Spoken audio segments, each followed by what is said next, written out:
আরে দাঁড়াও, দাঁড়াও না।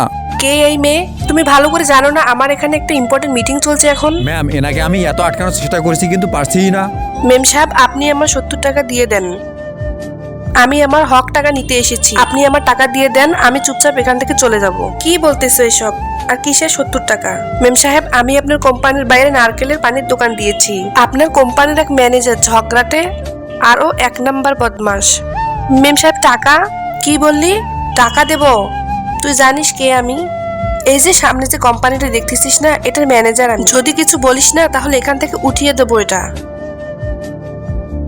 আমার মনে হয় না আপনার কোম্পানি ম্যানেজারকে আপনি টাকা দেন না, আর যদি দিতেন তাহলে আমার নারকেল পানির টাকা দিয়ে আসতো। ঠিক আছে, আমি বুঝতে পেরেছি, তুমি এখানে বসো। আর শোনো, শিবানীকে আমার কেবিনে পাঠিয়ে দাও 5 মিনিটের মধ্যে। Sure ma'am. এই দুইটা ছবির ভেতর থেকে যে কোনো একটা ছবিকে ভালোবেসে থাকলে ভিডিওটিতে লাইক করে চ্যানেলটিকে সাবস্ক্রাইব করে দাও। আর যদি না করো তাহলে আমি বুঝবো তোমরা ছবি দুটোকে ভালোই বাসো না। আর কমেন্টে লিখে যাও আমিন।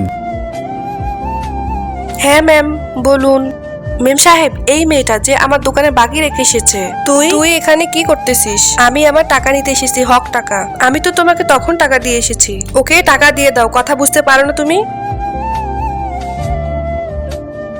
এই নে, আর খুচরা দিতে হবে না, তুই এটা রেখে দে। আমি গরিব হতে পারি কিন্তু বেঈমান নই। এই নিন আপনার টাকা।